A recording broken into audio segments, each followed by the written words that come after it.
next to you, and don't allow them to hang on or over the rails at any point in time, please. Also, with the exception of water, please refrain from eating, drinking, or smoking during our journey. Now, here at the Bronx Zoo, headquarters of the Wildlife Conservation Society, we're working hard to save wildlife and wild places all around the world. Today, we're going to take you on a wildlife tour of Asia, which will include China, India, Cambodia, Pakistan, and Nepal, all without ever leaving the Bronx. Now, we do begin our journey by crossing over the Bronx River, and then in just a few short moments, it'll seem as if by magic that we've been transported 7,000 miles away to Asia. Now, in this first meadow, as we cross over the river, we're looking for several species of animals. However, they've all moved over the hill to the left, so we're going to catch up to them in maybe 10 minutes or so. He knows it there. In the meantime, I do have a message for you from one of our zookeepers who works right here in this section of the zoo. Hi, my name is Michelle. I'm part of the wildlife keeper team. We call this area Compound Meadow, where we care for about 40 Barasingha deer, 15 axis deer, 10 black buck, and a pair of muntjac. We start our day by checking on all the animals, making sure they are healthy, behaving normally, and safe. Sometimes, fawns and calves are born overnight. Newborns are given a neonatal exam, which includes weighing, vaccination, and tagging for identification purposes. While the animals are in the meadow, we prepare their nighttime holding areas so that they have a safe and clean place to spend the night. Now, we all know that animals that are extinct no longer exist, like dinosaurs and dodo birds. The next animals we're going to see on the tour were on the verge of extinction, and in fact, at one point in time, the Mongolian wild horse, or Przewalski's horse, was extinct in nature and can only be found in captivity. Now, they'll be coming up here in front of us in just a few moments, and we do have a herd of 8 animals on display for you today. Now, as we come around this next corner, if you look through the trees, you might actually be able to see them before we get into the clearing here. Light brown color as we come around. There they are. Again, they'll be right in front of us as soon as we clear all these trees and bushes here. And here they are. Now, the Mongolian wild horse is the only true species of wild horse living today. There actually are genetic differences between these horses and domestic horses, and you might notice some physical differences as well. For instance, the Mongolian wild horse has a stockier build, shorter legs, and an erect mane that's missing a forelock. Now, the forelock, that's the piece of the domestic horse's mane that falls over their eyes and their forehead. These animals also have a recorded history that goes back for thousands and thousands of years. They've actually found paintings of them on cave walls from a long, long time ago. Now, I do have a message for you from one of our field conservationists regarding the Mongolian wild horses. I'm Jonathan Slatt, and I'm the Russia and Northeast Asia coordinator for the Wildlife Conservation Society. I believe that wildlife has a place on this earth. My job is to find practical solutions that allow people and wildlife to thrive together. Przewalski's horse went extinct in the wild in the 1960s. On a recent trip to Kazakhstan, we thought about the ongoing successful efforts in that country to bring these horses back to the Central Asian steppe. The world needs happy stories. Watch the impossible become possible, and to see hope restored. That's what's happening today in Przewalski's horse. Now, the Bronx Zoo actually received its first group of Mongolian wild horses back in 1902, so they've been here at the zoo for 115 years now. As a matter of fact, the horses we just saw are descendants from those that we first received here back in 1902. Now, recently, there have been over 50 foals born here over that time period, and recently there have been some successful reintroductions of these animals back into parts of Mongolia and China using animals from both North American and Asian zoos. Now, while researchers might have a hard time finding the animals they want to study out in the wild that you all are in like today, we have myself and my partner Amanda there in the back. We're here to help you all out. We're going to pinpoint the locations of our animals for you, even if they're not out in plain sight. It's not too hard to find them, though, on your own if you want to give it a try, especially on a day like today. Just think of where you would go if you were the animals and you were looking for a shady spot, a quiet place to rest, or maybe just get in a little grazing time. Now, keeping that in mind, as we approach our Angkor forest here, we're looking for 2 species of animals, the brow antler deer and the gaur. Now, I can tell you, the last time I came through here, they're all in the shade way over to the right-hand side. So we're going to start to see them in a few minutes here. Now, we'll probably start to see them once we get past these 2 fallen trees here.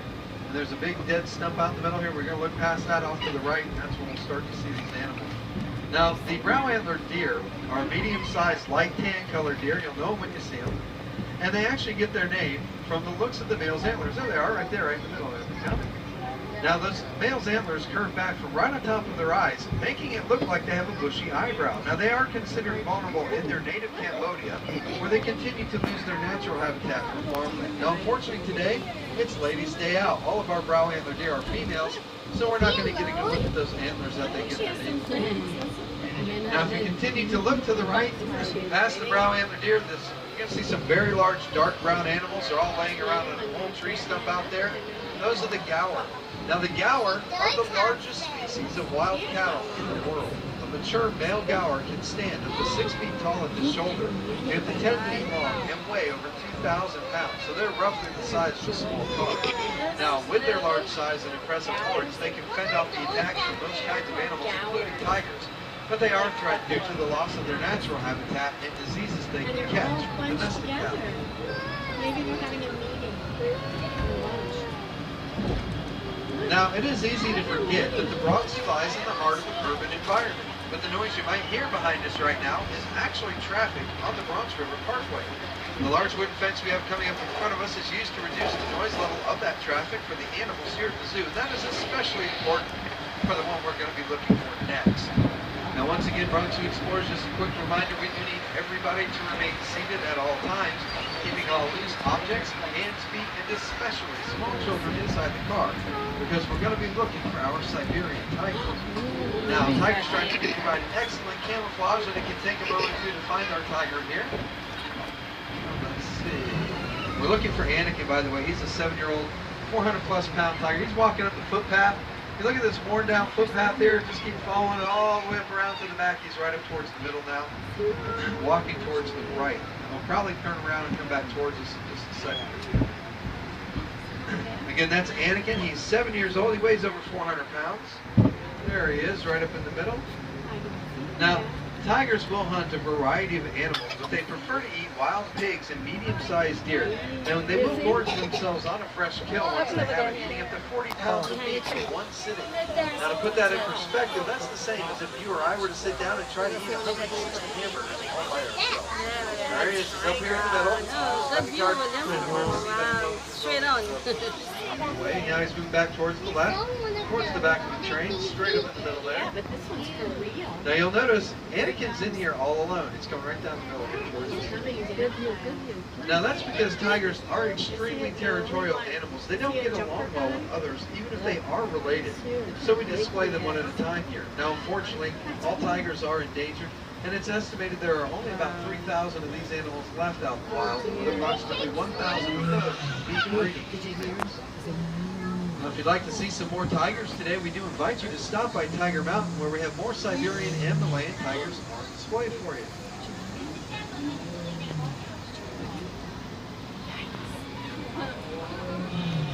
Well, that's the noise he's making.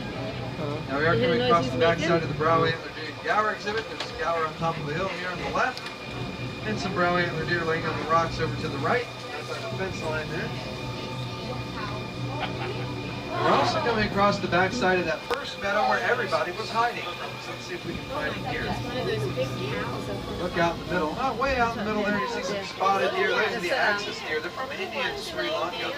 And they've actually been here at the Bronx Zoo since the zoo opened back in 1899. And then a little bit further out, you see some little brown and white animals. Those are the full-grown blackbuck antelope, the smallest antelope species in Asia. And we're also looking for a large honey-colored deer known as the Barasingha deer. Now to see them, we're going to have to come around the corner. There's a big tree right on the corner here. Once you pass the tree, you look right back to your left up against the fence, and we might catch a glimpse of some of our Barasingha. Now, Barasingha means 12-tined in Hindi. There's a couple in the shade there. And they get that name because a mature male can have 12 to 14 points on his antlers. Now, as we continue around the corner, imagine a pig that has tusks erupting through the top of its snout and curving back towards its eyes. This is known as a babirusa. The babirusa means pig deer in the Malay language. They get that name because their tusks resemble deer antlers. Right here, in front of us, as we look through the bamboo, we have Linus, one of our males. He's strutting around right there. And in the second enclosure, we're looking for Fez. He's way out there to the left of the tree. He's doing a little grazing out there in the grass. Now, if you missed those babirusa, I don't think you did, but don't worry, you're not going to miss the next animal on the tour, the Asian elephant. Now, once again, you need everyone to remain seated at all times. And in addition to a variety of fruits and vegetables, she'll eat up to 200 pounds a day and drink up to 60 gallons of water each and every day. Now, we do need everyone to remain seated, please. Thank you. Now, that trunk she has there is an amazing tool. It's actually made up of over 40,000 muscles. That's more muscle than in the entire human body. And that's just the trunk. Now, she has a little finger-like projection you might be able to see on the end of her trunk there. She uses that to manipulate objects, and she can actually pick something up as small and fragile as an egg without breaking. Or if she wanted to, she could wrap her trunk around a small tree and rip it out of the ground so she doesn't force. Now right now she's using her trunk just to throw dirt all over herself, and she does that to keep cool and to keep bugs away from her out here on this hot summer day. But don't worry, she is one pampered lady here at the zoo. She gets weekly baths and pedicures. Now we are going to say goodbye to Happy and say hello to the next animal on the tour, the Indian rhinoceros. Now all rhino species are highly endangered, and it's estimated there's only about 2,000 Indian rhinos left out in the wilds of India and Nepal today. Now we're lucky enough to care for 5 of these endangered animals right here at the Bronx Zoo. Now to see our Indian rhino, look right down here in the water as we come around the corner, right in the middle of this mud wallow, you're going to see Penny, our 22-year-old, 3,500-pound Indian rhino. She's looking off to the left. She's got a bunch of white stuff on her face and her ears and her nose and all that stuff, so that's how you can know where her face is. Now, caring for these animals is one thing, but breeding can be a huge challenge. Now, I know we have some moms on the train today. Imagine this mom. Imagine being pregnant for 16 months. That's about a year and a half. And when you finally give birth, your baby weighs between 100 and 150 pounds. Now, youngsters stay with mom for 2 to 3 years, even though weaning might only take 12 to 16 months. Now, you might wonder why Penny's laying in the mud like this. Well, contrary to popular belief that rhinos are covered with a really thick, tough, almost armor-plated skin, they're actually covered with a thin layer of very sensitive skin that has lots of folds in it. They're highly susceptible to sunburn and insect bites. An Indian rhino will spend up to 18 hours a day laying in the mud like Penny's doing here. They roll around. They get covered with mud from head to toe, and that gives them a natural layer of protection against the sun and insects. Now, all of that white stuff on Penny's face is actually sunscreen. She burns so easily out here in the sun that our keepers apply sunscreen all over her face and ears and head, so she doesn't get sunburned while she's out here during the day. Just like taking your little one. Now, we've had 11 rhinos born right here at the Bronx Zoo since 1986. Our most recent was born here in the summer of 2013. Now, I do have a message for you from one of our field researchers concerning the rhinos. The rhinos you see here are Indian rhinos. We work with habitats all over the world that are homes to rhinos. Here is a note from our field office in Sumatra. Ed Wulan works with the Sumatran rhino. Sumatran rhinos are the smallest of the world's rhinos, and they are considered critically endangered. My name is Wulan Puskari, and I'm the Species Conservation Specialist for WCS Indonesia program. We carried out an island-wide survey of the last wild population of Sumatran rhinoceros in Indonesia. With so many unknowns on how to manage Sumatran rhinos in the wild or captivity, our studies showed definitively that we must protect them at source. The cost of doing nothing could be the extinction of the species, and I can't imagine that. Now, Asia is the continent with the largest number of deer species, and it's well known for its deer diversity.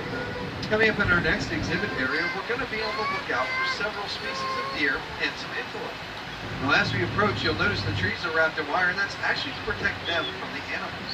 The animals like to clean their horns and antlers on the trees, but if the tree loses too much bark, it can die, and we lose an important source of shade for the animals.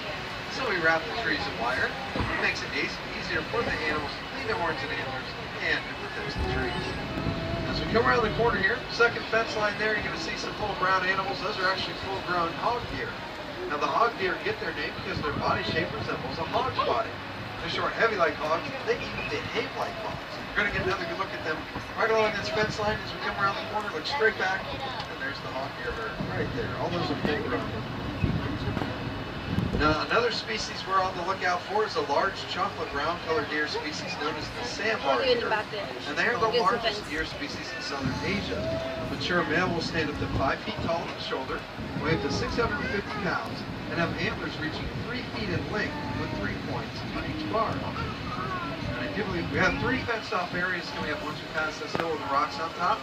If you look in between the gaps here, between the 2nd and 3rd fenced off areas, look right up in the shade on top of the hill, and you'll see the sandbar deer laying right up there in the fence line. So way back there, all up in the shade. Trying to stay cool on this today. Over there.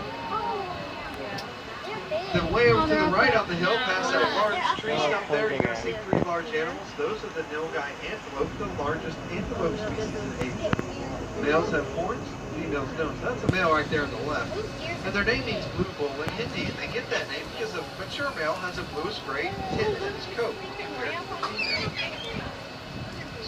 As we cross the double fence line in front of the nilgai, we're looking for an animal that can be easy to miss, the Chinese tufted deer. Now we actually do have one on the rock as we come around the 2nd corner. You see the white on the tail and white on the tips of the ears there.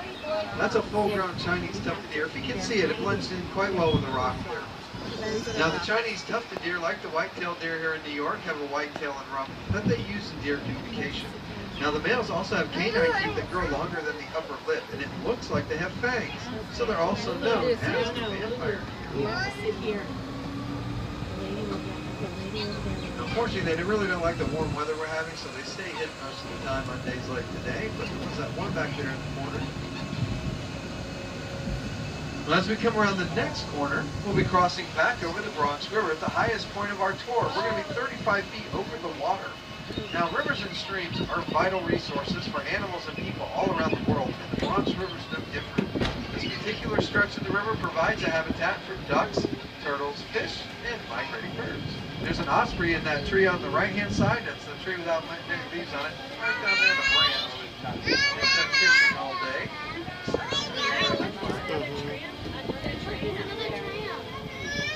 As we come off the river on the other side, we're entering some rocky terrain, the perfect habitat for wild goats.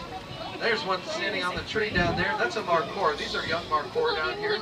There's one right up on the tree. Now the markhor are the largest species of wild goats in the world. They're also the national animal of Pakistan.